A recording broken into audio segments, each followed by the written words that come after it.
It's going okay. You know, the older guys are getting themselves back in the routine. Again, we talk about playing with great eyes, and so for the older guys right now, you know, it's about getting their eyes focused in the right spot. The younger guys, they're still learning. You know, they're taking baby steps right now. Well, you got after Aries and Dontavian a lot in the spring.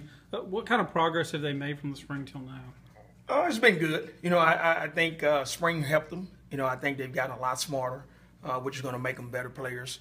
I think this spring helped eliminate a lot of thinking. So they're doing a lot more reacting, all right, which makes them play a lot faster. Aries just put on about 15 or so pounds. What difference have you seen in him from last year? He should be stronger. You know, as we work our way towards the first scrimmage, you'll be able to tell more. You know how he handles that extra weight he's put on, which is more muscle than weight. You know, which is good. It's solid. You know, so he should be a lot stronger runner. What are you looking for from the backs, not Brendan Holloway, to complement him? To complement Brandon. Well, again, just consistency. You know, again, Brandon is nifty. He's quick. He's explosive. The other guys are going to be powerful. All right, they got to be strong. They got to break tackles. Got to have low pad levels. So, you know, Holloway, our other backs are more of our fastball, and Holloway's that changeup pitch. You know, so he's kind of the changeup. You know, where defense have to play really sound against him. You know, because again, at any point in time, he can hit a home run. You talk about that. How do you utilize his versatility? In different ways. We try to get him the ball in as many ways as possible, try to create opportunities for him to get the ball out in space where he can work one-on-one. Without Dak and then obviously his 5'8" frame, how important is it to get someone to complement him? It's going to be important. You know, the compliment is not only in the backfield, but it comes from the receiver spot also. Again, I think, you know, having an experience with Fred Ross and Donald Gray at receiver, you know, Malik Deer, I think that's going to complement him also because, again, that takes a lot of pressure off the run game, knowing that we have weapons outside.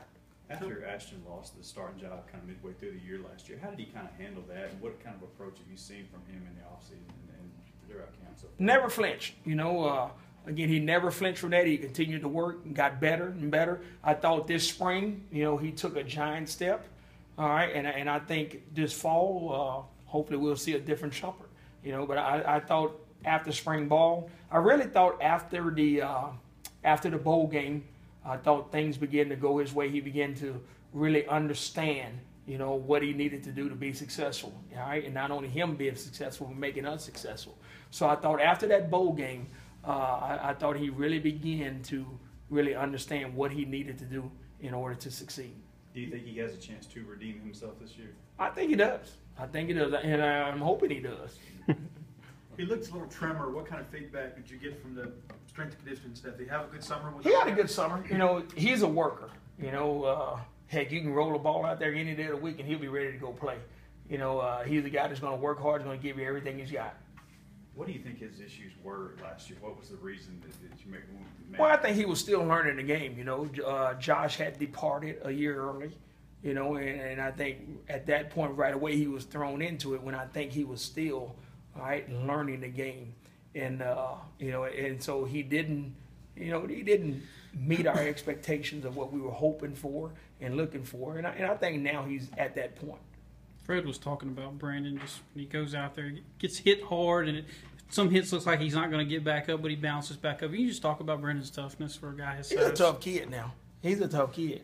You know, that's one thing. He not only is he physically tough, but he's a mentally tough kid. You know, he'll push through the tough times.